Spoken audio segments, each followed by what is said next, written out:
अस्सलाम वालेकुम दोस्तों, मैं हूं अज़हर काज़मी और आप देख रहे हैं काज़मी अली खान। दोस्तों, आज ये मेरे पास एक केस आया है।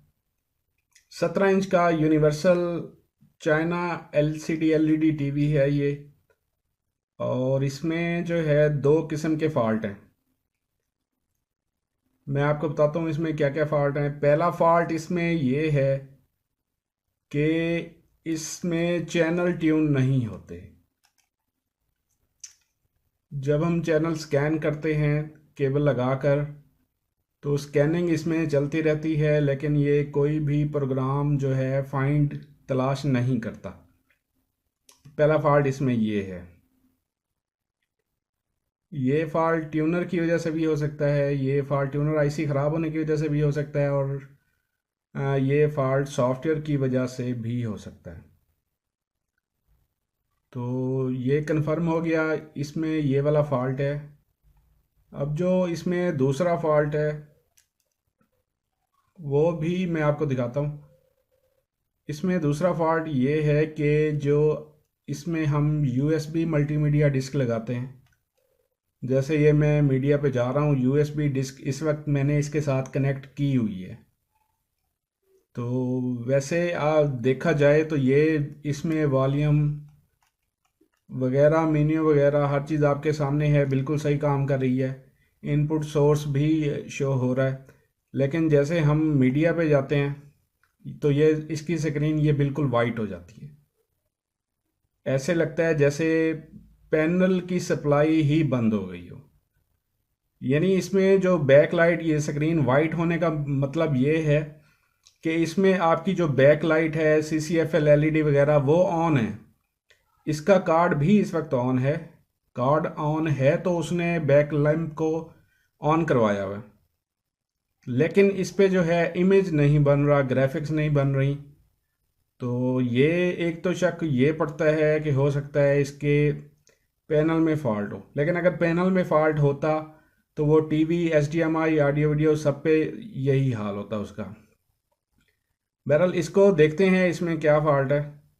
सबसे पहले जो है हम इसका सॉफ्टवेयर करेंगे कि हो सकता है इसमें सॉफ्टवेयर का फ़ॉल्ट हो। तो इसकी मैचिंग का जो सॉफ्टवेयर है वो मैं USB में डाल लेता हूँ,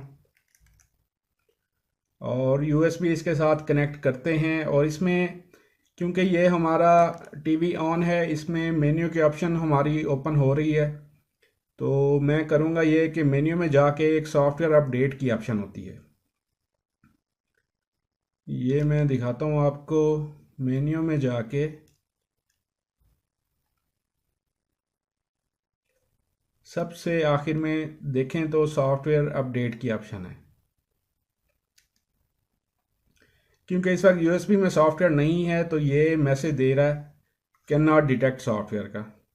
तो मैं USB में सॉफ्टवेयर डाल लेता हूँ। सबसे पहले हम इसका जो है सॉफ्टवेयर अपडेट करके देख लेते हैं। अगर सॉफ्टवेयर से काम नहीं बनेगा तो फिर हम आगे चलेंगे। जी दोस्तों, सॉफ्टवेयर मैंने USB में डाल के USB इसके साथ कनेक्ट कर ली है। अब चलते हैं अपने सॉफ्टवेयर अपग्रेड की तरफ। ऑप्शन में जाएंगे, ऑप्शन में जाके हमने सॉफ्टवेयर अपडेट पे ओके करना है। तो ये हमसे पूछ रहा है आर यू श्योर, तो हमने यस करना है, लेफ़्ट एरो प्रेस कर देना है। और ये दोस्तों आपके सामने जो है इसने सॉफ्टवेयर अपग्रेड करना शुरू कर दिया है। ये परसेंटेज चल रही है सॉफ्टवेयर अपडेट USB। अगर ये सॉफ्टवेयर इसकी मैचिंग का होगा तो ये प्रोग्रेस आपको नज़र आएगी। जी दोस्तों, ये सॉफ्टवेयर अभी 100 पे नहीं पहुंचा था, तो ये पहले से सेट ऑफ हो गया है। और ये बिल्कुल देखें, बिल्कुल वैसे ही वाइट स्क्रीन हो गई है जैसा कि पहले हो रहा था। इसका मतलब ये है कि इसमें सॉफ्टवेयर का इशू नहीं है, इसमें हार्डवेयर का इशू है। और हार्डवेयर में ज़्यादा चांसेस हैं इसकी मेन चिप के। तो अब मैं इसको LED को खोल लेता हूँ। खोलने के बाद हम इसका कार्ड रिप्लेस करके चेक कर लेते हैं। तो सबसे पहले मैं इसे खोल लेता हूँ।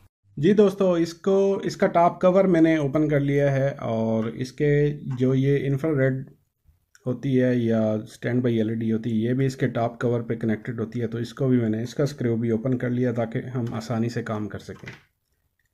अब इसके पैनल के जो साइडों पे स्क्रू लगे होते हैं वो भी मैंने ओपन कर लिए हैं, खोल लिए हैं। तो सर आप दोस्तों ने एक चीज़ का ख्याल रखना होता है कि जब भी आप पैनल को उठाएं तो एहतियात से उठाएं और आराम से उठाएं, क्योंकि अक्सर जो है लैंप कार्ड की जो कनेक्टर होते हैं लैंप कार्ड के, उनकी वायर्स बहुत छोटी होती हैं, तो वो या फिर एलवीडीएस कनेक्टर जो है वो पूरा पूरा होता है, जिसकी वजह से कोई प्रॉब्लम हो सकता है। ये है जी अंदर से ऐसे। और सबसे पहले क्या करना है, मैंने ये देखें, ये जो लैंप कार्ड की वायर है इसको, ये टेंशन में है, ये छोटी वायर है, तो इस सबसे पहले मैं क्या करूँगा, मैं इसको निकाल देता हूँ। ये इसलिए रखा है ताकि पावर सप्लाई पैनल के साथ टच ना हो। ये आपको नज़र आ रहा होगा लैंप कार्ड के जो कनेक्टर हैं वो मैं निकाल देता हूँ। ये मैंने कनेक्टर निकाल दिए। अब मैं जो है पैनल को आसानी से उठा सकता हूँ। अब हमने करना क्या है जी, अब हमने करना ये है कि हमने अपना कार्ड जो है वो रिप्लेस करना है, इस कार्ड को। तो इसकी जो वायरिंग हुई हुई है, सबसे पहले एलवीडीएस है तो इसको मैं निकाल लेता हूँ। एलवीडीएस जैक को निकाल लिया। इसके बाद ये इसकी आईआर का जैक है, इसको निकाल देता हूँ। ये इसको भी निकाल दिया। इसके बाद जी इसका पावर की ग्रिप है, ये भी मैंने निकाल दी है। ठीक है जी। इसमें जो पावर सप्लाई यूज़ की गई है वो मॉनिटर वाली पावर सप्लाई होगी। अच्छी पावर सप्लाई लग रही है। मॉनिटर में भी कुछ सप्लाइयाँ बहुत अच्छी आ जाती हैं। तो इसमें जो लैंप कार्ड है वो इसके अंदर बिल्ट इन है, इसी सप्लाई के अंदर ही है। तो अगर कोई मॉनिटर की सप्लाई यूज़ करना चाहता है तो वो 17 इंच तक कर सकता है, लेकिन उससे ज़्यादा पे मैं रिकमेंड नहीं करूँगा। वैसे ही मैं मॉनिटर की सप्लाई रिकमेंड नहीं करता, लेकिन अगर किसी की मजबूरी है, किसी का अपना मॉनिटर है, तो वो इसे यूज़ कर सकता है। जी दोस्तों, अब जो हमारा काम है वो ये है कि फ़िलहाल हमने इसमें जो है कार्ड रिप्लेस करना है। तो मेरे पास एक कार्ड पड़ा हुआ है जी इस वक्त, मैं इसको जो है लगाने लगा हूँ। ये 2903 वाला कार्ड है, पुराना मॉडल है काफ़ी। तो आर्जी तौर पे मैं फ़िलहाल अभी इसकी जो है वायरिंग कर देता हूँ ताकि हमारा जो है टेस्टिंग हो जाए। ये पावर कनेक्टर है तो इसको मैं लगा दूंगा इसमें, जैसे उतारा था बिल्कुल वैसे ही लग जाएगा। इसके बाद ये आईआर की है कनेक्टर, तो इसको भी मैं लगा देता हूँ। इसको भी बिल्कुल ये सीधा सीधा अपनी जगह पे लग जाता है। ये कनेक्टर जो हैं उल्टे नहीं लगते, या इनकी जो है पोजीशन ऐसे बनी होती है कि ये उल्टे लग नहीं सकते। बहरहाल तो एलवीडीएस का ख्याल करना होता है। ये उल्टा लग सकता है, लेकिन जो हमारी रेड वायर्स होती हैं ये पॉजिटिव वाली होती हैं। तो हमने इनको जो है, अगर कार्ड की पोर्ट्स आपकी तरफ हैं तो लेफ़्ट साइड पे रखना होता है, अगर एलवीडीएस वाली साइड आपकी तरफ है तो फिर आपने राइट पे रखना होता है। ठीक है जी, इसको मैं लगा देता हूँ। जी इसको भी मैंने कनेक्ट कर दिया। अब ये मेरा कार्ड इस वक्त कनेक्ट हो चुका है, सिवाय स्पीकर्स के। स्पीकर बाद में देख लेंगे, पहले इसको टेस्ट कर लेते हैं। आईआर भी लग गई है जी। अब इसमें देख लेते हैं जी दोबारा से, इसको तसल्ली से। कार्ड को थोड़ा मैं बाहर कर लेता हूँ, लैंप कार्ड के कनेक्शन में कर लेता हूँ दोबारा।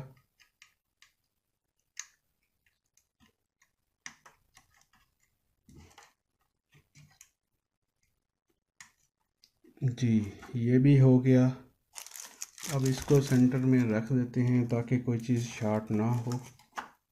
और इस पैनल को थोड़ा सा मैं आगे कर लेता हूँ ताकि जो हमारा कार्ड है वो हमें विजिबल रहे और हम इसमें जो है फंक्शन या कुछ भी चेक कर सकें। ठीक हो गया दोस्तों। ये अब जी हमारा ओके हो गया, कार्ड लगा दिया मैंने। अब मैं इसको थोड़ा सा उठा लेता हूँ ताकि आपको सही से नज़र आ सके।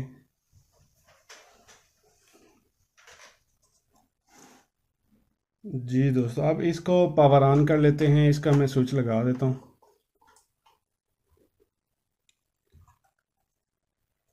और ये हमारी जी एलईडी ग्लो कर रही है।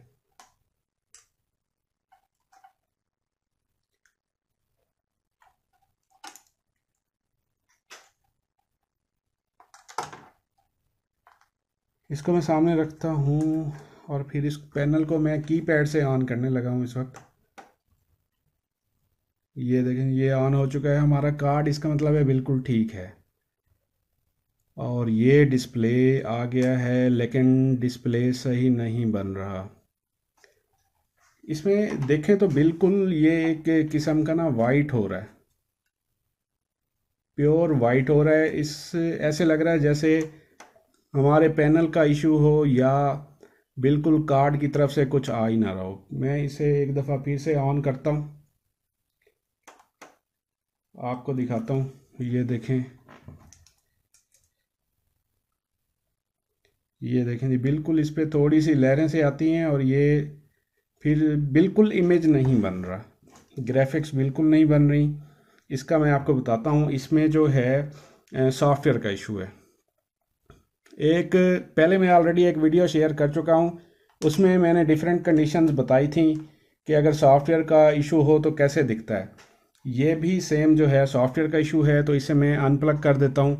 यूएसबी में हमने इस पैनल का सॉफ्टवेयर डालना होता है, इस कार्ड के हिसाब से, इस कार्ड का सॉफ्टवेयर इस पैनल की रेजोल्यूशन के हिसाब से हमने डालना होता है इसमें, ताकि हमारी जो ग्राफिक्स हैं वो सही बने। तो यूएसबी में मैंने सॉफ्टवेयर डाल लिया है इसका।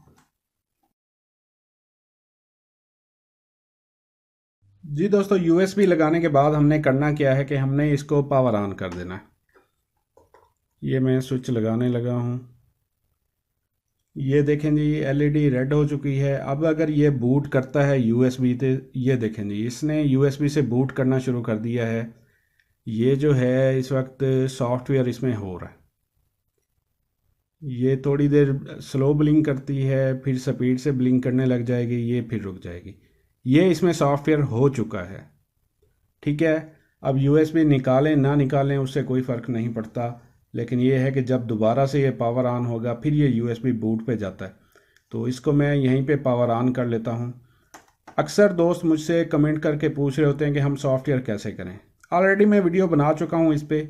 आपने जस्ट प्रॉपर रेजोल्यूशन का सॉफ्टवेयर अपनी यूएसबी में डालना है। ये देखें दोस्तों, इसमें जो है ये देखें बिल्कुल परफेक्ट इमेज बन चुका है। और ये आपको तजर्बा हो गया होगा, आज आपके नॉलेज में इजाफा हो गया होगा कि अगर बिल्कुल लहरें आएँ थोड़ी सी और पैनल वाइट हो जाए तो ये भी सॉफ्टवेयर का इशू होता है। तो सॉफ्टवेयर इसमें हमने प्रॉपरली जो है कर लिया है। तो इस वीडियो में हमें ये फाइनली ये हमें पता चल गया कि हमारे कार्ड का इशू था। असल में जो मेन चिप है, आपको पता है सारे कनेक्शन उसी से निकल रहे होते हैं, यूएसबी के हों, HDMI के हों, ऑडियो वीडियो जो भी है सारा कुछ। तो इसमें यह भी है कि अगर इसकी पावर सप्लाई बिल्कुल ठीक है तो इसकी मेन चिप का ही फॉल्ट होता है। तो इसमें भी ऐसा ही था, जो यूएसबी वर्क नहीं कर रही थी और साथ में इसके ट्यूनर का भी फॉल्ट था। हो सकता है ट्यूनर की तरफ से इसे कोई सर्ज मिली हो, कोई इलेक्ट्रिक शॉक आई हो, जिसकी वजह से ये जो है इसकी मेन चिप में फॉल्ट आया। तो ये मेरा कार्ड वर्किंग है, इस पर यूएसबी भी वर्किंग है, ट्यूनर भी वर्किंग है। तो आज की ये वीडियो यहीं तक थी। उम्मीद करता हूँ आप दोस्तों के नॉलेज में काफ़ी इजाफा हुआ होगा। और जहाँ तक बात रह गई फॉल्टी कार्ड की, तो वो मैंने आपको बताया है, मेन चिप का इशू है। मेन चिप कोई रिप्लेस नहीं करता, क्योंकि इतना कॉस्टली कार्ड नहीं होता। अगर कोई करना भी चाहे तो किसी पुराने कार्ड से सेम चिप उतार के लगा सकते हैं, तो ये भी ठीक हो जाएगा।